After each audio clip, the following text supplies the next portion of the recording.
Lilian Nunes é mestra em Processo, Justiça e Direitos Humanos pela Universidade Católica de Petrópolis.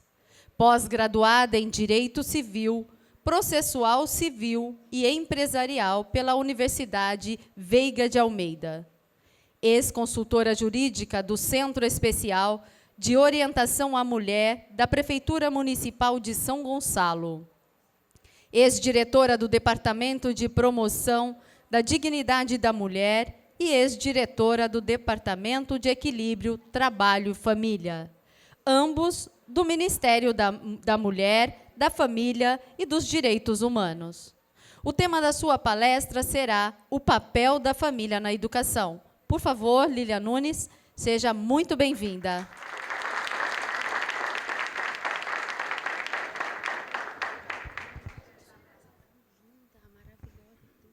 De novo, botar o abraço, que aqui é dupla apresentação.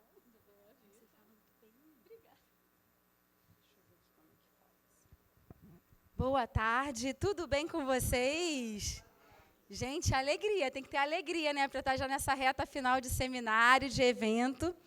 Para mim, uma honra estar aqui com vocês. Quero agradecer de maneira especial ao Marcos Tavares e ao Pedro Afonseca, queridos amigos, pelo convite, por estar aqui nesse seminário, né, nesse fórum em que a gente está se enriquecendo muito, grandes personalidades aqui, uma grande oportunidade de aprendizado, de crescimento.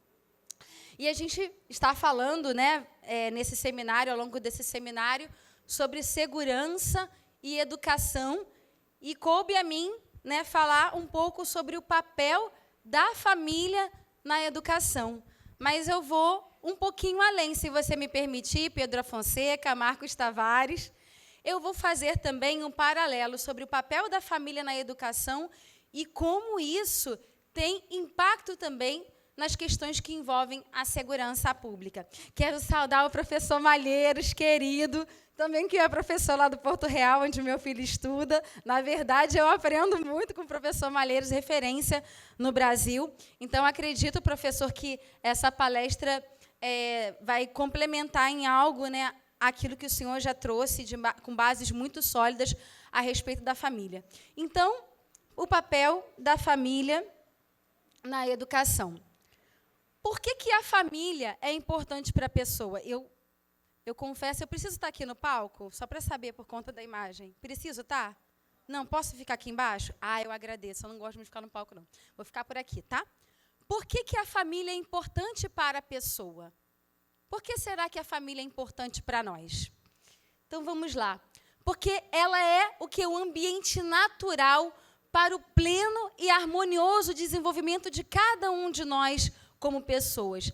Ela é a expressão originária da nossa sociedade. É a nossa primeira escola, a nossa origem natural e primeira escola de virtudes sociais. A família, portanto, primeira e insubstituível escola de cidadania. Queridos, quando a gente nasce, né, na nossa família, nos nossos primeiros passos, a gente começa a aprender. A gente começa a se decepcionar, a se frustrar. A gente tem ali quando criança, as nossas birras, as nossas realidades, onde a gente precisa ser educado, orientado e formado e moldado pelos nossos pais, pela nossa família, pelos nossos avós, pelos nossos parentes. É lá, na nossa primeira infância, onde nós nos deparamos, né, com as primeiras relações sociais. E as nossas primeiras relações sociais se dão a partir da nossa família. Nós, como seres humanos, nascemos de uma relação entre nosso pai e nossa mãe e fomos criados para nos relacionar. E a família é justamente essa primeira e insubstituível escola, onde nós vamos ser formados nas nossas virtudes e como cidadãos. É na família que a vida é transmitida, mas não apenas a vida, mas o sentido da vida. Os nossos pais, eles, quando nos educam, eles nos formam, orientando as nossas ações para um sentido, para uma dignidade plena e integral que cada um de nós possuímos. Qual é o sentido da nossa vida? Para que fomos criados? a gente, para ser feliz, muito bem, para o encontro com a felicidade. Eu vou aproveitar a sua deixa, né? O nosso coração humano, ele tem um grande desejo, que é um desejo de felicidade, e que foi colocado no nosso coração pelo nosso Criador. Por isso que o nosso coração é inquieto, e ele busca, inclusive em situações erradas, essa felicidade, mas que só vai se encontrar onde? Naquilo que é verdadeiro, justo, bom e belo.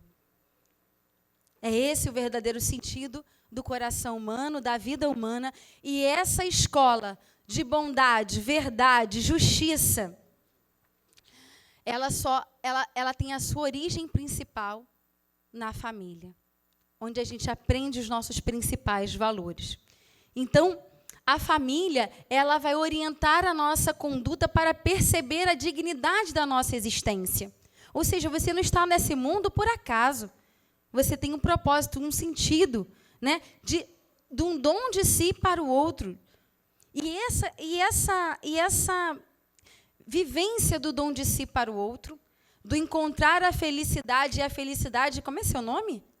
Lúcia, e a felicidade, às vezes a gente acha que a nossa felicidade está, né, em cumprir os nossos anseios, as nossas vontades, e a verdadeira educação é aquela que educa o outro para o dom de si, para a reciprocidade. Desconstrói tudo isso que o mundo vem colocando, tudo isso que as escolas seculares vêm colocando, de um individualismo, né, da criança no centro de tudo, no sentido de atender aos seus caprichos e seus apetites. Não.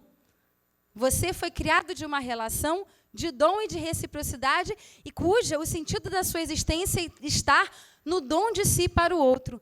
Ai de quem pensa que a sua alegria e que sua felicidade está em fazer aquilo que lhe agrada, apenas, unicamente aquilo que lhe agrada. Ai de mim quando penso assim, porque vou me frustrar. Porque Deus, né, que se doou por amor a nós, colocou no nosso coração esse desejo de felicidade a partir dessa entrega, né, total também da nossa vida pelo outro. E essa entrega, essa doação, essa experiência de serviço, a gente aprende na família. É a nossa primeira escola. De repente, você pode trazer à sua mente, nas suas, né, experiências de criança, quando você lembrava, de repente, de realidades na sua casa, onde seus pais ajudavam uns aos outros, onde a avó vinha ajudar, de repente, no cuidado, onde você precisava cooperar com o seu irmão ou com um primo nos afazeres de alguma atividade. E como nós vamos crescendo com isso. Essa realidade, essas experiências se dão na família, na nossa primeira infância. E é nessa experiência que a nossa família vai nos formando para uma participação positiva na realidade social, na esfera pessoal e profissional.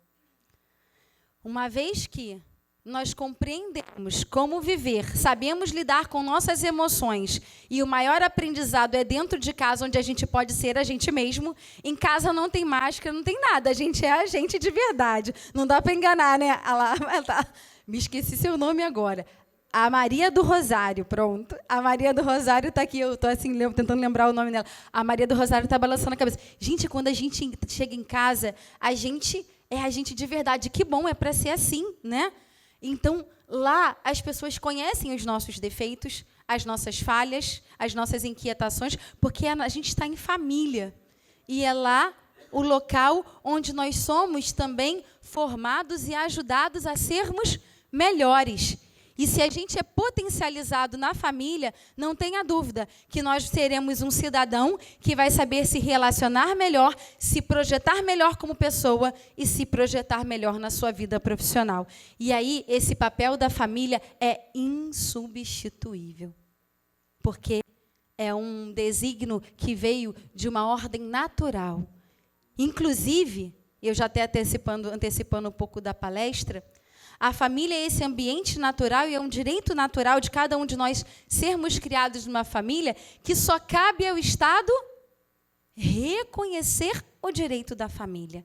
O Estado sequer pode criar, constituir esse direito, porque ele é anterior à própria figura do Estado. E o Estado só passou a existir para quê?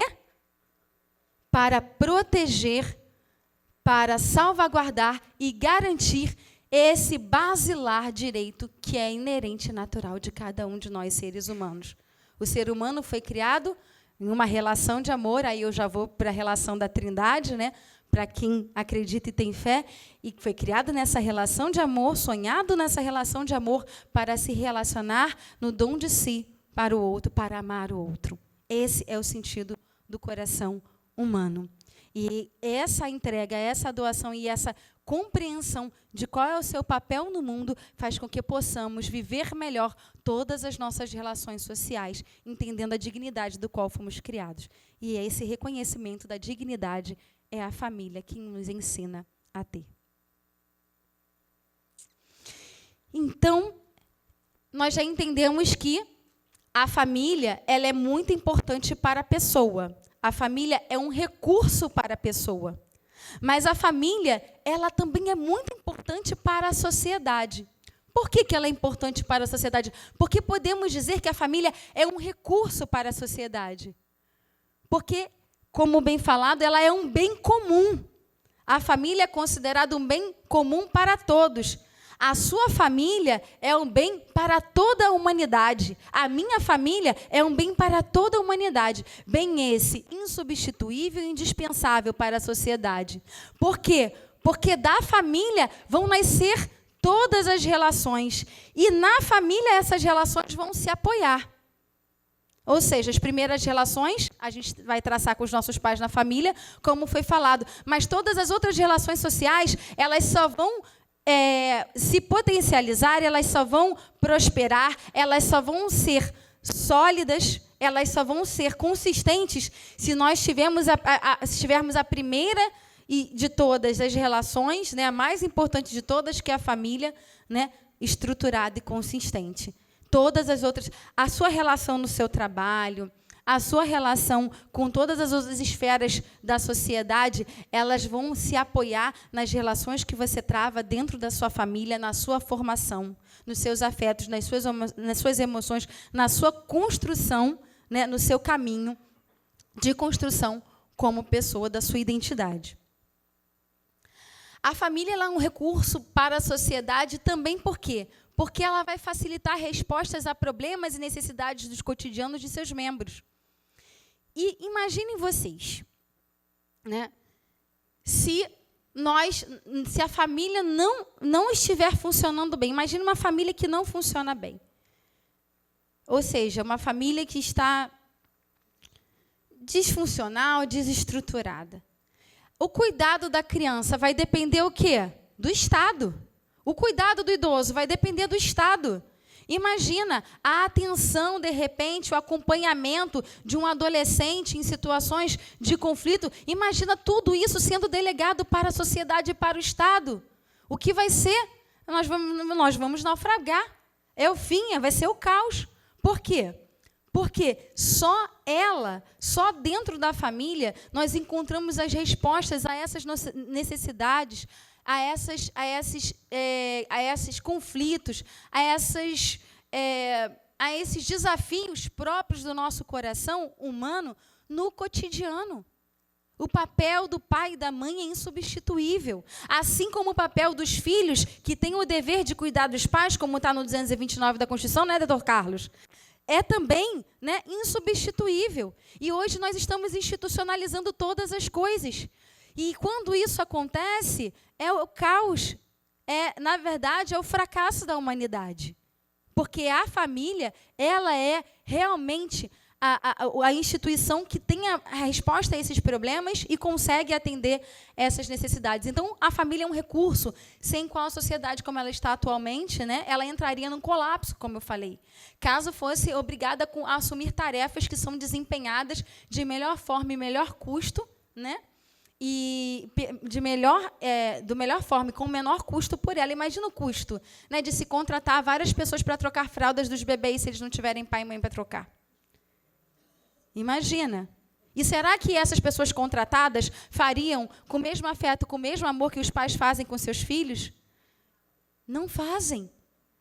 Então, só ela pode dar respostas às necessidades do coração humano, da vida humana, né, com menor custo e com melhor, né, com menor custo e com melhor solução. Através da proteção, da promoção e do acolhimento, da integração e das respostas que oferece às necessidades de seus membros, a família favorece o desenvolvimento da sociedade. Então, a gente conclui que a família é um recurso para nós, como pessoa individualmente. E também ela é um recurso para a sociedade, porque sem ela, nela se apoiam todas as relações sociais, e sem ela, a sociedade entraria em colapso. Eu voltei.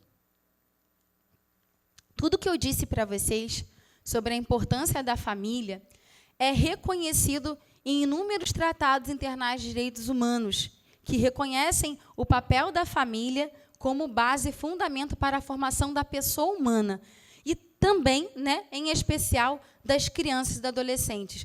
E eu digo que reconhece por quê? Porque eu já expliquei para vocês que a família é um ambiente, um direito natural. Então, nós temos aqui, olha, a Declaração Universal dos Direitos Humanos, que fala que a família, que traz que a família é um núcleo fundamental, natural e fundamental da sociedade. Por isso, ela tem direito à proteção da sociedade e do Estado. Aqui, essa proteção é um dever do Estado, da sociedade, proteger a família. E esse dever é um dever solidário.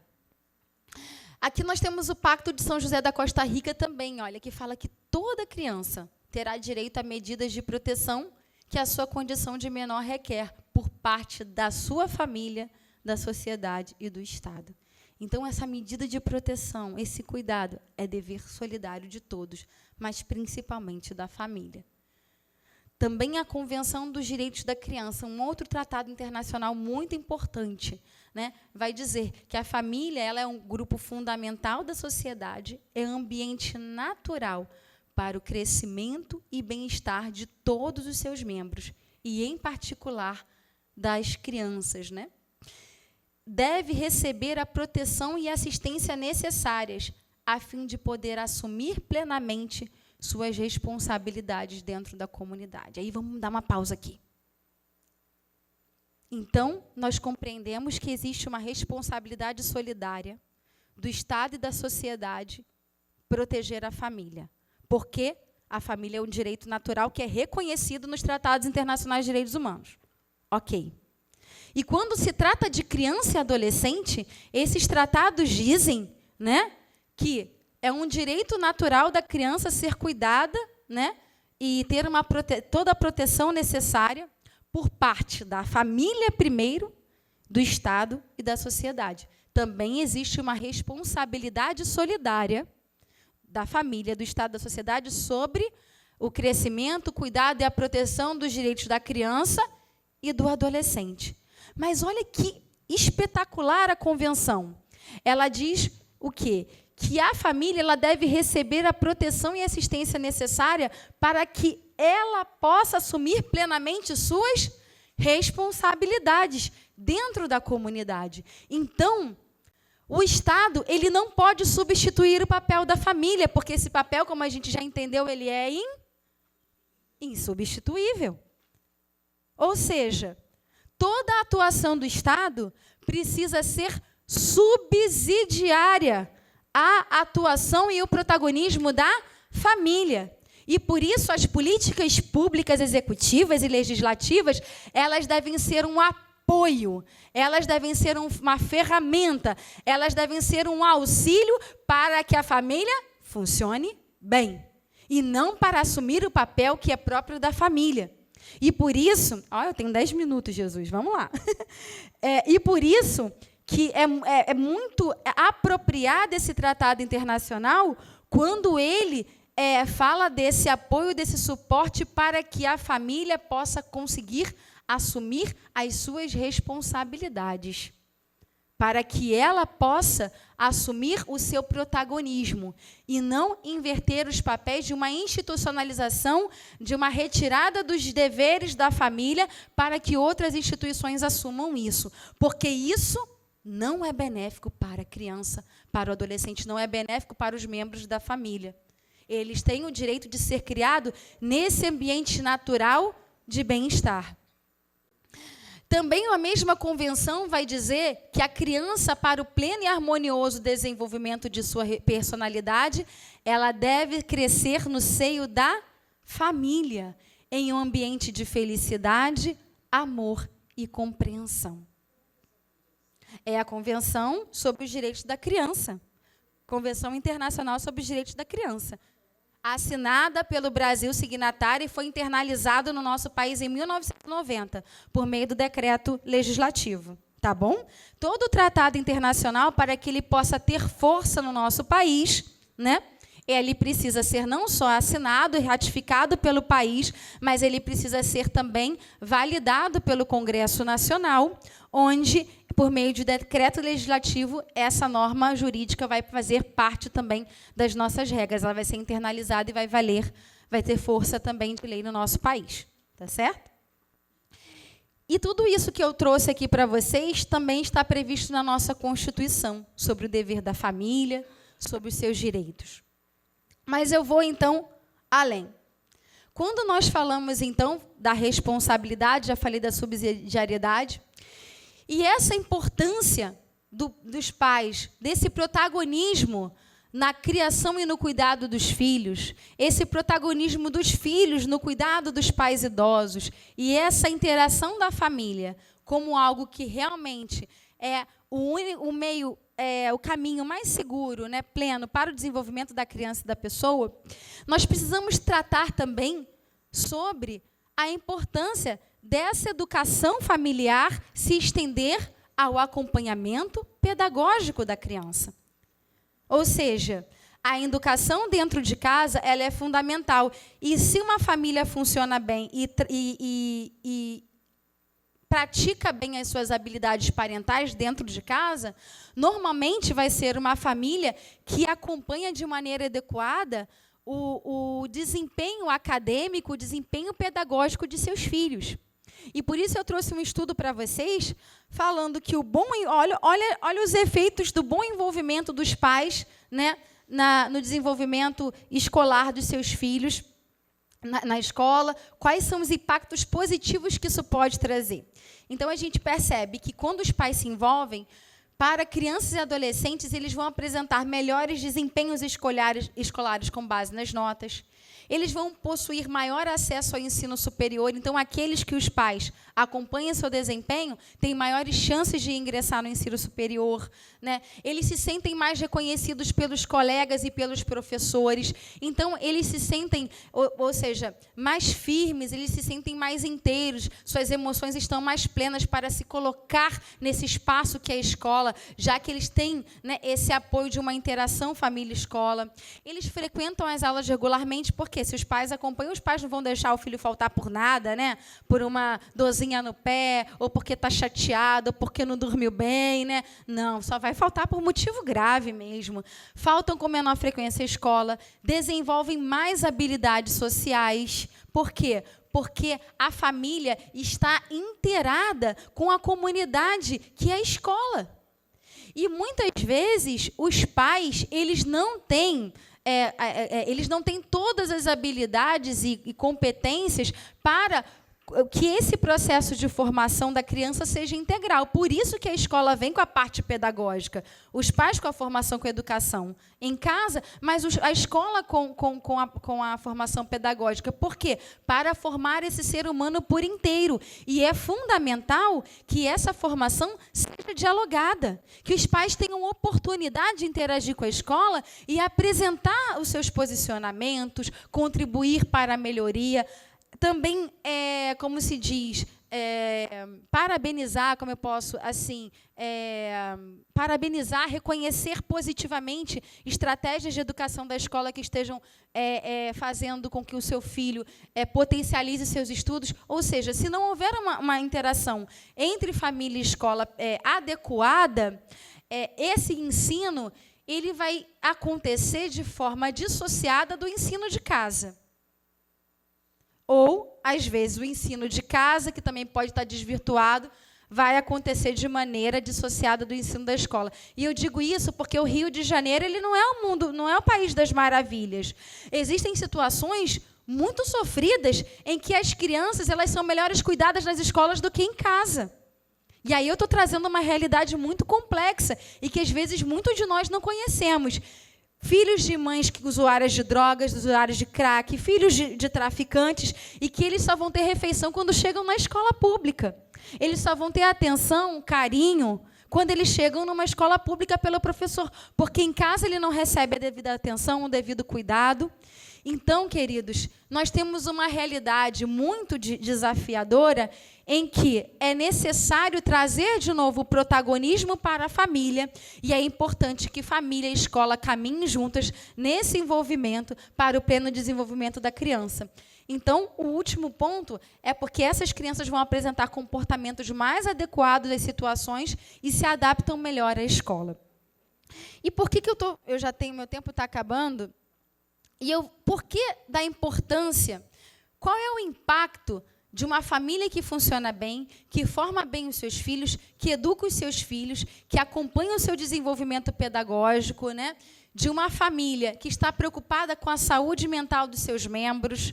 Qual é a diferença entre essa família e a família que não funciona bem? Aí eu trouxe para vocês analisarem esse quadro que fala como são os estilos parentais, as formas dos pais educarem seus filhos.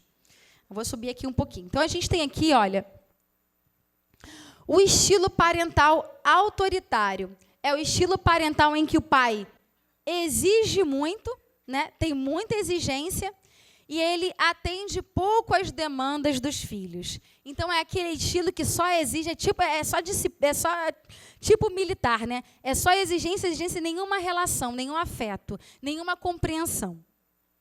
Nós temos o estilo que é o estilo negligente. É um estilo em que o pai não busca compreender e atender as demandas dos filhos e não exige nada dos filhos. Ou seja, ele abandona os filhos para que se criem sozinhos. É uma total negligência. Temos o estilo indulgente, ou seja, ele faz todas as vontades do filho, quer agradar, né? Que tá aquele pai amigão, aquela mãe amigona. Acho que é um pouco do formato do exercício da parentalidade dos dias de hoje, né? Não quer ter problema com o filho, então tudo bem, e exige muito pouco, não exige quase nada. Não quer fazer, faz, não quer fazer, não faz, está tudo certo, estou aqui a todo momento que você precisar, o que você quer, então eu te dou isso, eu faço aquilo, que cumpra a sua vontade. Estou falando de maneira assim, breve, bem pragmática, para vocês entenderem os estilos parentais. E o último estilo é o estilo autoritativo, que é o estilo mais adequado, em que você vai exigir, vai impor regras, vai exigir, né, o cumprimento e a obediência dentro de casa, vai estabelecer limites, mas, ao mesmo tempo, você vai atuar com responsividade, né, tentando compreender, dialogar e atender também as demandas emocionais e de afeto dos seus filhos. Então, esse é o estilo mais adequado para a gente desenvolver e trabalhar junto às famílias e para o exercício da paternidade. E aí vocês vão perceber como que o estilo parental tem total, né, impacto, né, na educação e na saúde das crianças. Então, eu trouxe esse gráfico, né, de uma pesquisa que analisou o índice de estilo parental e como parâmetro para o índice de educação parental negativo, eles utilizaram aqui, olha, vamos lá. Esse quadradinho aqui, que está vazio, são as famílias com índice de parentalidade negativa. E esse quadradinho cheio são as famílias com índice de parentalidade positiva.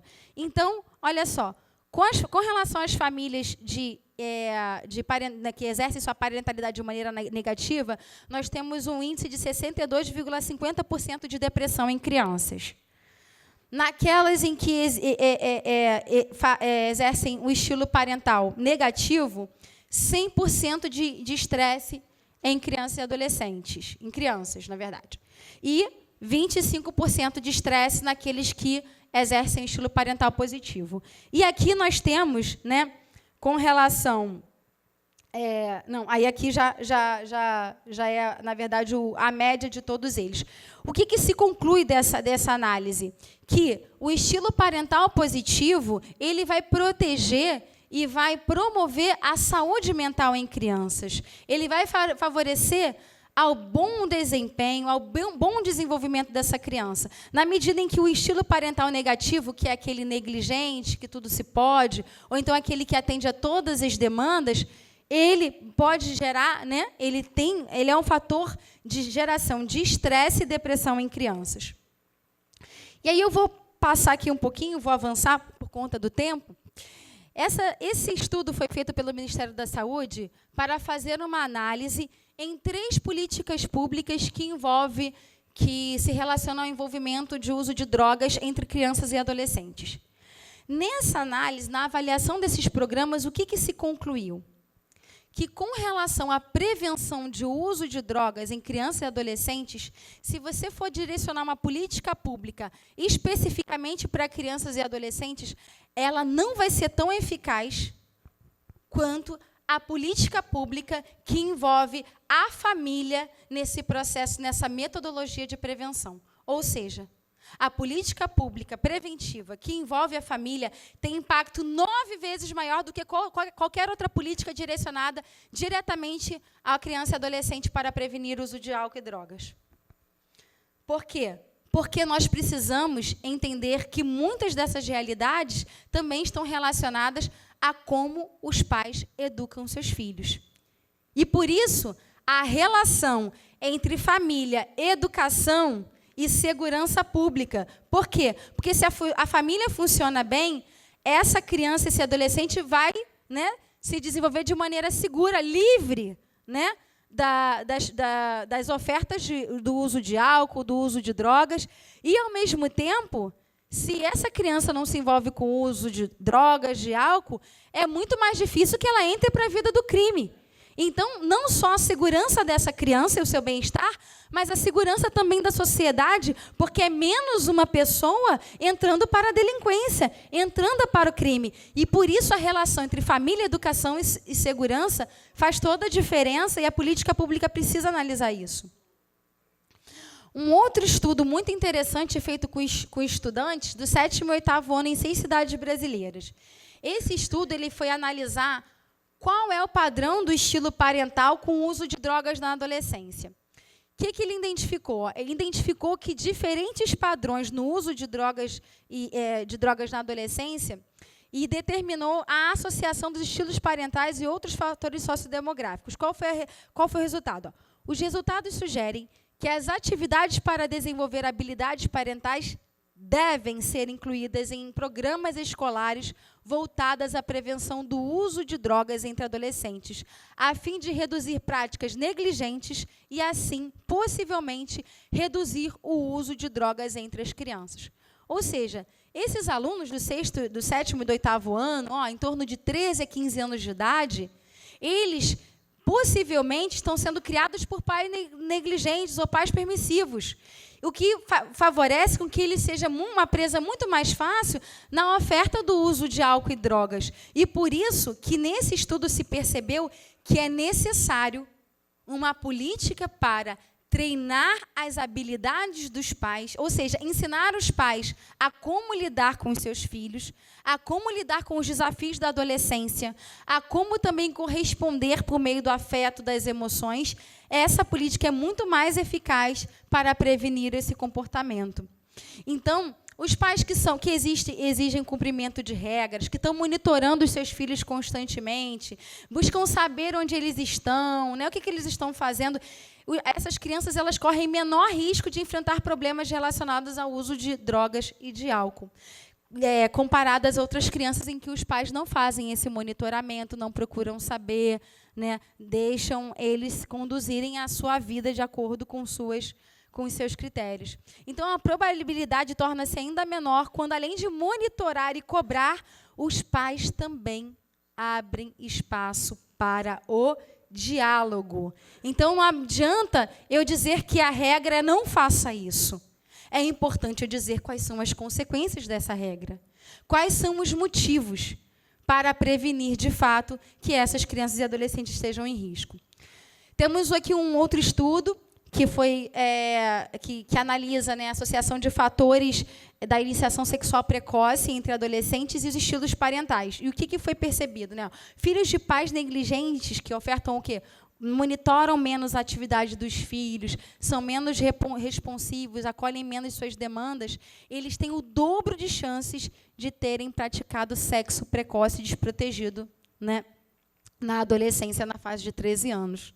Então, também o estilo parental negligente pode colocar em risco para a iniciação sexual precoce. Esse outro estudo ele foi feito com adolescentes, né, da África, né, numa região pobre, né, lá da África, em que tinham adolescentes americanas. E esse estudo ele analisou que quando as mães exercem um estilo parental autoritativo, que é aquele cuja, né, a responsividade é alta e a exigência é alta, ou seja, aquele que é o adequado, esse estilo parental da mãe protege as meninas de sintomas internalizantes e externalizantes de saúde mental, protege de delitos, de mau desempenho acadêmico, de experiência sexual precoce e de histórico de risco de gravidez. Agora vamos falar rapidamente da realidade do Rio de Janeiro. Olha, foi feito um estudo lá em 2005, um estudo psicossocial, é o mais recente, na vara da infância e juventude do nosso município. O que se percebeu? Ó? Mais de 50% daqueles que estavam internados, os menores, eles possuíam a mãe ou a avó como referência familiar. O que isso significa? Que 50%, né, em torno de 50% dos menores infratores, eles são frutos de famílias monoparentais, criados apenas por mãe. Olha só o impacto da família na questão da criminalidade juvenil. Nesse contexto, 78% repetiu a escola. Olha o impacto no desempenho escolar. 85% não terminou o ensino médio e 74% fazem uso de drogas livremente, daqueles que estão internados. A família e a segurança e a educação têm tudo a ver. Um outro dado que foi apresentado esse ano no Fórum Internacional de Ciências Policiais, que ocorreu aqui na nossa cidade, diz o seguinte, ó, o aumento do crime violento ele vai paralelizar com o aumento nas famílias abandonadas pelos pais. Quanto maior o número de famílias monoparentais, também se aumenta a criminalidade. Bairros de alta criminalidade são caracterizados por altas concentrações de famílias abandonadas pelos pais. E qual é a relação, né? O aumento de 10% de crianças vivendo em lares monoparentais vai levar, tipicamente, a um aumento de 17% no crime juvenil. Então, família, educação e segurança. Por fim, nós trouxemos aqui uma análise da UniODC, que é o Escritório das Nações Unidas para o Combate, né, às Drogas e ao Crime, que diz o seguinte, olha, para cada $1 que a gente gastar em prevenção, pelo menos 10 podem ser economizados em custos futuros de saúde, custos sociais e custos criminais. Então, a cada $1 que a gente investe em política pública de fortalecimento de vínculos familiares, em política pública de treinamento de habilidades parentais para que a família funcione bem, nós vamos economizar em torno de $10 com relação ao enfrentamento da violência, com relação ao tratamento da saúde mental desse futuro adulto, com relação ao tratamento químico, se ele for viciado em álcool e drogas, com relação a tratamento psíquico. São tantas questões que envolvem, queridos, o trabalho preventivo, e o trabalho preventivo, como já foi comprovado aqui, ele é 9 vezes eficaz quando a gente envolve quem? A família. Então, terminei aqui a minha exposição, e eu queria concluir com essa frase, que é do secretário-geral da ONU, que ele diz assim, olha, investimentos em programas e políticas orientados para as famílias contribuem para a redução da pobreza e desenvolvimento do capital humano. As famílias são consideradas potencializadoras da proteção social. Garantir a solidariedade intergeracional, ou seja, entre os avós e netos, entre as gerações. E investir nas famílias como ambiente natural para crianças é frequentemente visto como a melhor estratégia de proteção social. Então, famílias fortes, nação soberana. Muito obrigada, gente.